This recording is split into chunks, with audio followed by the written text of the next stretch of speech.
Sihor pub ગણપુલે મહિલા મંડળ અને અર્બન હેલ્થના સંયુક્ત ઉપક્રમે બાળ હેલ્થ નિદાન કેમ્પ યોજાયો। આજરોજ સિહોર પબ ગણપુલે મહિલા મંડળ તેમજ અર્બન હેલ્થ સેન્ટરના સંયુક્ત ઉપક્રમે સિહોર મહિલા મંડળ સંચાલિત બાળ મંદિર ખાતે અંદાજે 30થી વધુ બાળકોને હેલ્થ ચેકઅપ કાર્યક્રમ તથા બાળકોના સ્વાસ્થ્ય હેલ્થ ચેકઅપ નિદાન કાર્યક્રમ ગોઠવાયો હતો, જેમાં સંસ્થાના પ્રમુખ શ્રી પન્નાબેન મહેતા, એડવોકેટ ઇલાબેન જાની, મંત્રી શ્રી કિરણબેન સંઘવી તથા કારોબારી સભ્યો હાજર રહેલ। આ હેલ્થ ચેકઅપ કેમ્પમાં ડો.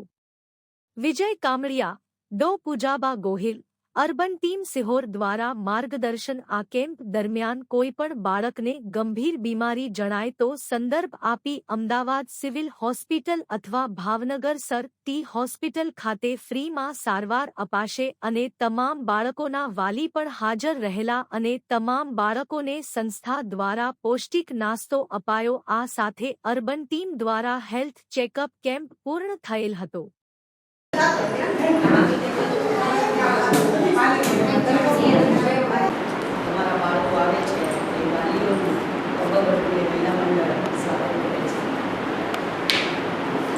आप सर्वे અહીં આજે તમારા બાળકનું હેલ્થ ચેકઅપ માટે આવ્યા છે। અત્યારે આપણે જોઈએ છીએ કે ઘણા બધા વાયરસ બાળકોને નુકસાન પહોંચાડે છે, ત્યારે આ સમયમાં આપણા બાળકને કેવી રીતે સાચવવું, એને કયા કયા વાયરસ હેરાન કરે છે, આ બધી જાણકારી પણ અત્રે ઉપસ્થિત ટીમ છે એ તમને આપશે। અર્બન ટીમ છે રાષ્ટ્રીય બાળ સ્વાસ્થ્ય કાર્યક્રમ। આ અંતર્ગત આ ટીમમાં જે ડૉક્ટરો પધાર્યા છે એ ડૉક્ટરોનો પરિચય આપું તો સૌથી પ્રથમ ડૉક્ટર વિજયભાઈ કામત, સેકન્ડ છે ડૉક્ટર પૂજાબા ગોહિલ, પછી ફાર્માસિસ્ટ તરીકે જિગ્નેશભાઈ છે, ગાયત્રીબેન નર્સિંગ સ્ટાફમાં છે અને ભારતીબેન છે એ આશા વર્કર છે। એ સર્વેનું પબ ગણપુલે મહિલા મંડળમાં સ્વાગત છે। બાળ મૃત્યુ ન થાય એના માટેની રસી આવે, બરાબર। તો જો આપણે રસી ન લીધી હોય પછી આપણું બાળક હોય એ બીજીથી રક્ષિત ન હોય તો બાળ મૃત્યુ થવાની શક્યતા રહે। પછી રીતે પંચકુની રસી આવે, ટીકુની રસી આવે, બરાબર, ધનુરની રસી આવે, એ ઘણા પ્રકારની ગવર્મેન્ટમાં લગભગ બધી ન્યુમોનિયાની રસી આવે, બરાબર, રોટા વાયરસની રસી આવે।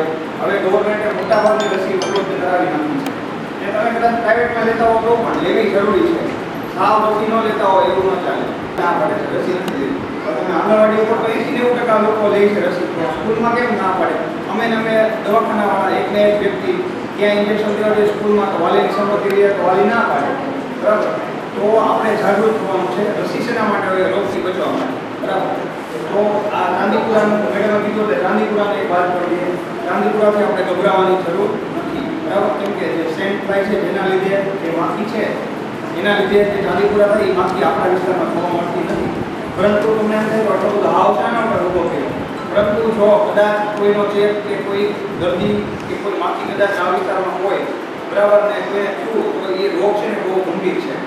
એમાં શું થાય? બહુ ઊંચો તાવ આવે, એટલે ઊંધું પડતો તાવ આવે, શેક આવી જાય, બાળક બેભાન થઈ જાય, એવી બધી તકલીફ થાય ને મગજમાં તાવ કે આપણે એવું એન્સિફેલાઇટિસ થઈ જાય, બરાબર, ને દાખલ કરવું પડે, ઓક્સિજનની જરૂર પડે, એટલે એ તીવ્ર કન્ડિશન 2-3 દિવસમાં બાળકનું થઈ જાય। એના માટે એની ગંભીરતા સરકારે લીધી છે, બરાબર। તારે જ્યાં એનું કામ હોય ત્યાં રોટી બનાવે, ભાખરી બનાવે, ત્યાં સુધી તે ખરાબ ન થઈ જાય, કાળો ન થઈ જાય, રગડો ન થઈ જાય, ત્યાં સુધી તૈયાર જ રાખે। તો જે તે કોઈ રિપીટેડલી ગરમ થયા રાખે ને એમાં ફેટ હોય, ચરબી બધામાં હોય, ચરબી કંઈ નુકસાન કરતી નથી, પણ આ વારંવાર ગરમ કરવામાં આવે ત્યારે તેમાં એક ટ્રાન્સફેટ નામની ચરબી ઉત્પન્ન થાય। એ આપણા શરીર માટે સિંગતેલમાંથી બનાવે, મોટાપાળાને ઓળખીએ ને એટલે સિંગતેલમાંથી બનાવવાની તેલ કેવું છે તમને સમજાય, ને આપણે ઘરે તેલનું શું કરીએ એ સમજાય, બરાબર। એમાં નુકસાનકારક શું છે કે વારાઘડી તળાવવામાં આવેલી બહારના તેલની વેફર ખાઈએ એમાં એક પ્રશ્ન છે, કંપનીવાળાનો કામ ધંધો કરવાનો છે, બરાબર, તેલ આવી રીતે ખરાબ થાય, આપણું ઘરનું તેલ અત્યારે ખરાબ ન થાય, બે તળેલા જ હોય। આજના ભણતર જે કરે એવું છે, બાળક જે કરે તેને સમજાવવાનું। આપણે કેમ અહીંયા અમારે સાહેબ રોજ ગરમ નાસ્તો છે, રોજ ગરમ ગરમ જ આપણને બાળકને જો તમે માંદું ન પાડવું, દવા ન ખવડાવીએ તો માએ ધ્યાન રાખવું પડે, આપણે ખાવા પીવાનું આપના કોગળા કરાવીને જેવી ટેપ પડશે પોતા સુધી પડશે।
પછી કે 15-20 દિવસ પછી ત્યાં આવશે ને urgency નથી. 15.5 MUSC 15.5 હા, વાલીને કહેતા જઈએ.